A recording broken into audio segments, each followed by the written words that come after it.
Hello, everyone. I am Weller, Hello, I am Craig. and we are two-thirds of Sentient Cow Games, and we are here today with another episode of Stuff We Love. We even have a fancy intro now. Woo! We're getting fancier. Yeah. Yeah, we got a great show today, though, don't we, Weller? We do, absolutely. Today we are going to talk about one of my favorite all-time movies and probably one of the best low-budget movies ever made, in my opinion, and that is Bubba Ho-Tep.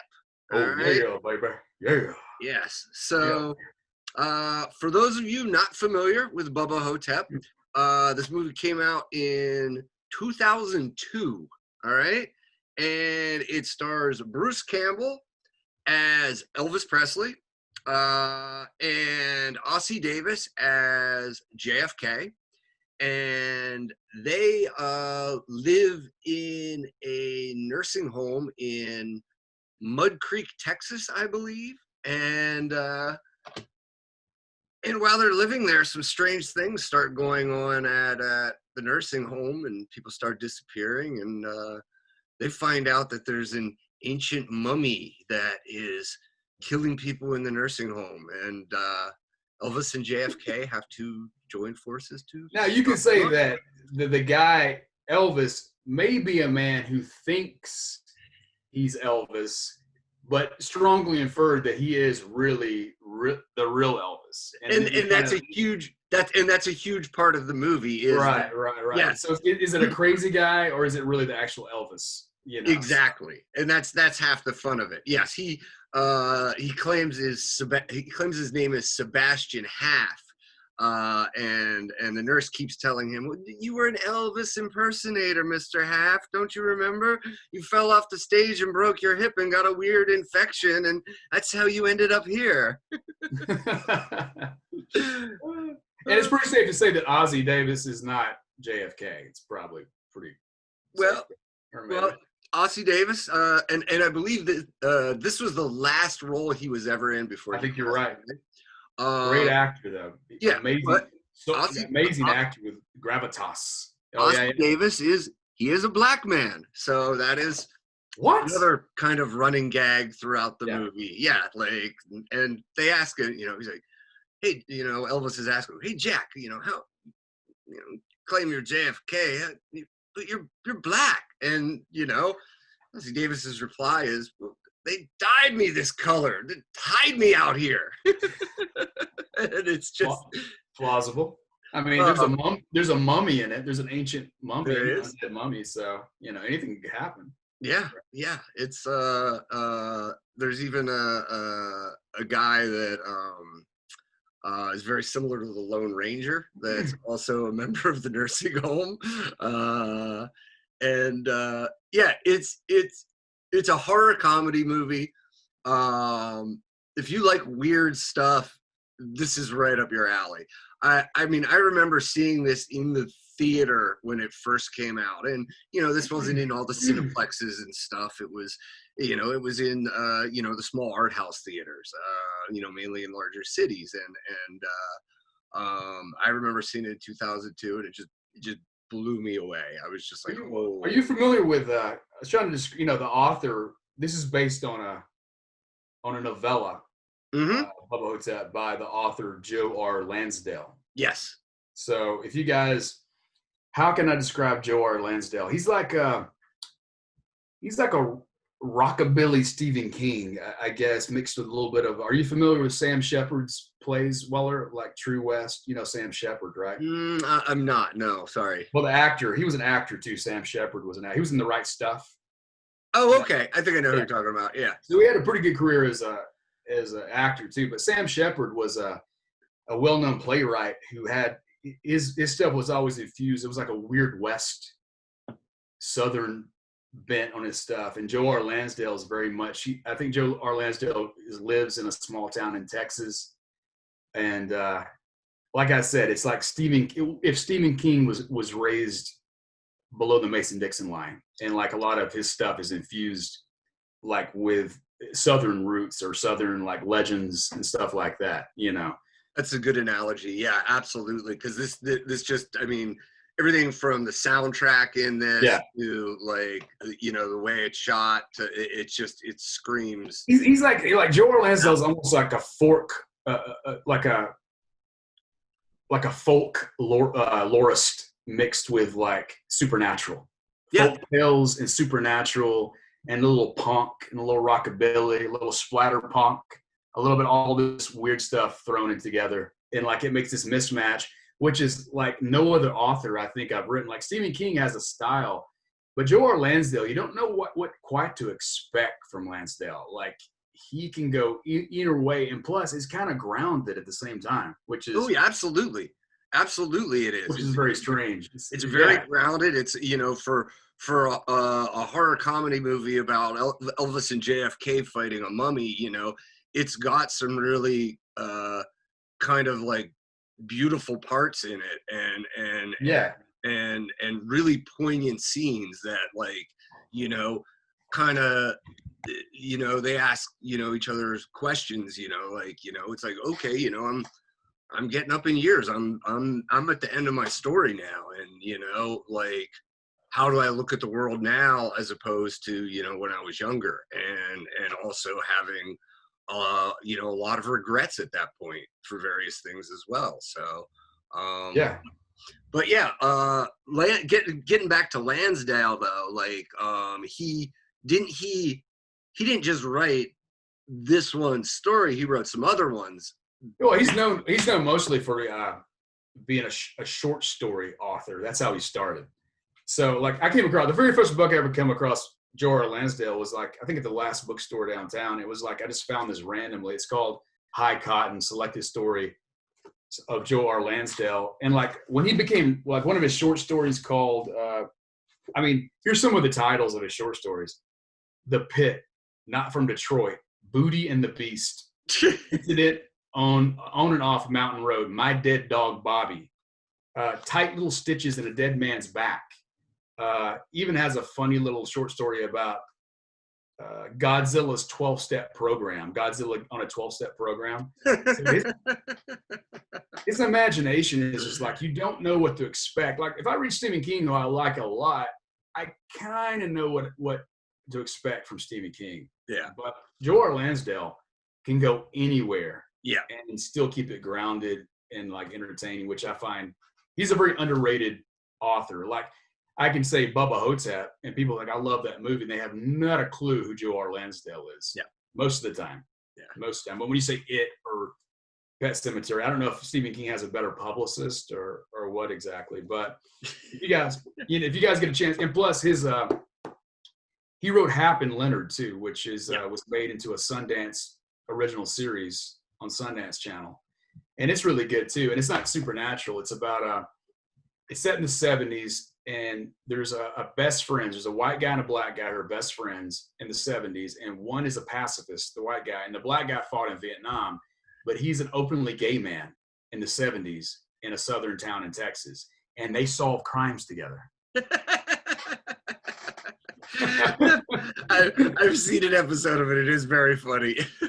and they know karate and and Joe R. Lansdale is a big martial artist too. So it's just he's such a unique guy, and he's definitely one of my favorite authors. I mean, he makes me want to be a writer, like definitely. So if you haven't read Joe R. Lansdale, go read Joe R. Lansdale immediately. You will not be disappointed for sure. So yeah, absolutely, man. So if you've not seen Bubba Ho-Tep yet, check it out. Written by Joe R. Lansdale, directed by Don Coscarelli, who also is most well known for Phantasm. But yeah, check it out if you like weird, offbeat movies that are gonna make you laugh and probably giggle profusely at a couple of things. This is probably for you. Sure. They just I saw in the last Shudder. It's on AMC. Shudder does like a creep show series. Season 1 debuted last year. There was one of the short stories adapted from one of Joe R. Lansdale's short stories called The Scarecrow, I think. But it's a lot of little boy who can control a scarecrow that's come to life, and he uses that scarecrow for his own purposes. What a little boy would use it for, though. But it's really good, though. So check out Creepshow season 1 too. There's a lot of. It's actually pretty good. Pretty darn good. So maybe we'll have to talk more about that in a future episode. Sure. Awesome, man. So as always, we have one major subject, like we just talked about, and then me and Weller bring a surprise to the table that each other doesn't know that he's going to present. And we're kind of like you, the viewer, like, educate me. Weller, what did you do today? Show and tell. It's show and tell stuff. Well, I had some breakfast this morning, and after breakfast, I got this yesterday, and this is another super cool thing that we love, and it is Mars City Vice issue 1 by my good friend Greg Sawyer. I know who wrote that. Yeah, I know who wrote that. It was me. We're gonna talk about my book. Very cool, man. No, man, I'm super proud of you. Like, you got your first comic book out, and physical copies on the shelf, and it's where is it at? Is it Golden Apple Comics? Golden Apple Comics on Melrose. I think they have 2 locations, but Golden Apple has been around since the 70s. I think his son took it over from the original owner. But it is the comic book shop in Los Angeles. Great people over there. Ryan is the owner now, and yeah, he's a lover of comics, man. I think he was just on Fat Man on Batman. Oh, okay. With Kevin Smith. They're big fans of each other. So nice. All right, why don't you tell us a little bit about what Mars City Vice is about? Okay, so obviously, one of its main inspirations is Miami Vice, the TV show from the 80s, with Crockett and Tubbs fighting crime with stylized clothes. Weller's kidding. Everybody knows what Miami Vice is. But so I wanted to kind of recapture the style. I always thought that TV show reminded me of like what the future would look like, all the neon and stuff. It looked like it was in the future already at that time.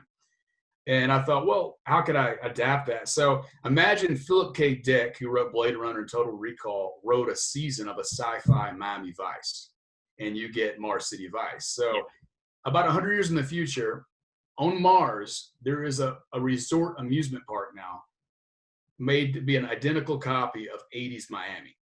And so all the alien species and all the humans from Earth, they all come to Mars to vacation.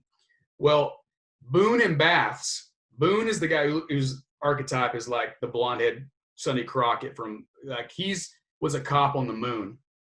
And Baths is a cat alien from a race called Maldakians who have 9 lives, and he's down to his last 2 lives when the series starts. And they're both chasing Hadron, who is like an arch criminal mastermind and drug dealer and a bad guy who's using the blood of these cat alien creatures to make a drug called psychotic or cat's eye. And so his people are rare and like they're endangered now. So these 2 guys are after the same guy, coincidentally become cops in this fake amusement park. And at first they hate each other, and they slowly grow to be very fond of each other as they chase this criminal mastermind through Mars, which is not supposed to be real crime on Mars City, but there is real crime there. And they're using it as like a drug front to run drugs and do all this other stuff. So it's very like, the theme of the whole thing is like, nothing is as it seems, and what's real and what's not real. So you have a guy, get it, Boone and Baths, Crockett and Tubbs, get it? Crockett, Boone, Baths, Tubbs. You get it? You get what I'm laying down?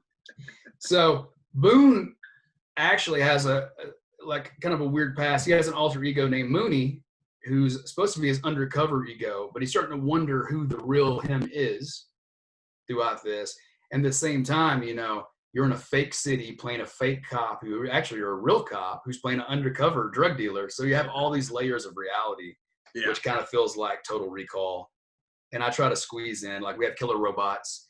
We have aliens that suck energy out of each other, like in 80s movie Life Force. So I'm trying to incorporate these Easter eggs of 80s nostalgia throughout the run of the series. Yeah, it's good, man. I totally dug the first issue, and the second issue is like the artwork's being worked on now. It's being colored. It needs to be colored. It's being colored. Okay. Yeah. Cool. So it's almost there, man. So we're trucking along, dude. So you can find it on quick plug, real quick. Mm-hmm. You can find it on Comixology for digital download. You can email info@skulldustpress@gmail.com if you want a physical copy. I got a few left. We could do a PayPal. I can send you one. And we'll also have a storefront up on Indie Planet where you can actually physically download. You can physically buy a copy, and they'll print out one to you and send it to you. And that'll be up in like the next. That's what I thought, because you're doing like a print on demand thing, so people, if they want to get physical copies, they can do that. Sure. And it's going to get a lot weirder, and it looks kind of fluffy, like this is like Miami Vice, but it gets pretty psychologically dark a little bit. So it's definitely like a mature comic, a mid-range to a mature comic, so a little bit of violence in it. So yeah. So check it out. If you're a fan of action, sci-fi, and 80s nostalgia, this may be your comic book. Yeah, it's good stuff. You should check it out. And again, dude, super happy for you, man. Thanks for bringing it up, man. So, yeah, of course. All right, what do you got for me, my friend? All right, to keep it different. So we try to do different stuff on this show. So this is a silver dollar from 1879. Oh, dang. Check it out. I see that. It's got some weight to it. I was going to say, how much does that thing weigh, man? Oh, it's a couple ounces. I mean, can you imagine walking into a tavern and saying, "Give me a pint, sir"? Yeah. So my grandfather gave that to me. I'm not sure where he got it, but I thought it'd be interesting to get on Wikipedia and look up the year 1879 and see what was going on in the United States when this coin was freshly minted and going through crossing people. The Constitution of California is ratified in 1879. What else we got going? At New York City's Madison Square Garden, the first artificial ice rink in North America opens. Huh. Kind of cool. Oh, here's a cool one. February 15th, 1879. Women's rights. American President Rutherford B. Hayes signs a bill allowing female attorneys to argue cases before the Supreme Court of the United States in 1879. Very cool. What else we got? Milk is sold in glass bottles for the first time. The milkman. The milk. Here's a cool one for your Western fans. July 19th, 1879. Doc Holliday kills for the first time after a man shoots up Holliday's New Mexico saloon. So, using October 22nd, using a filament of carbonized thread, Thomas Edison tests the first practical electric light bulb. It lasts for 13 and a half hours before burning out. And that's cool. When this coin was around. So what was happening in sports? September 26th, the Providence Grays defeat the Boston Red Caps 7-6 to clinch their first National League pennant in 1879. So pretty cool. So this, you always wonder whose hands did this coin pass through? What did this coin see in its journeys? Oh, absolutely, dude. And that's just all the stuff that happened in the year that was minted. I mean, think of it's just the start of the timeline, Absolutely, man. And 80. So, 280 years old? 260 years old, right? Wait, what is it? 1879. Oh, no, it's like 130 years 41. old? 141 years. I can't do my math here. Burr. No, it's 1879. My bad. Yeah. Well, I thought it was pretty cool. I thought it was something different. Yeah, no, absolutely, man. Absolutely. Yeah, it's crazy to think about, man. You hold on to that. That's cool that your grandfather gave that to you. You still got it. I never asked him. I don't think he ever told me where he got it. I have no idea. But he always collected little weird things like that. So Yeah. yeah. So you're right. 141 years old. So yeah. So very cool, man. Yeah. Take a look at that one. We'll put a screenshot up. See maybe. Awesome. Awesome. Cool, man. Cool.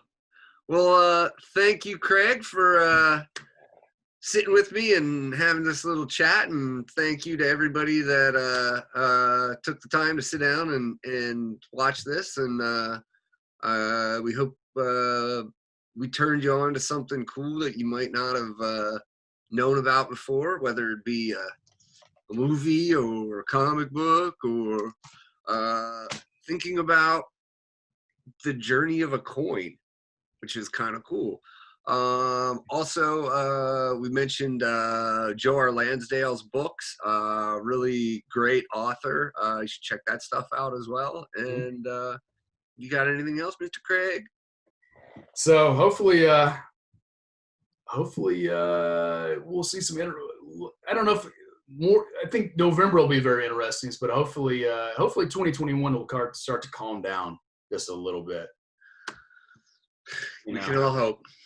So, but the number one thing is keep making people smile, keep laughing, keep enjoying entertainment. Keep creating stuff. Life goes on, man. Absolutely. So, people's been through stuff before.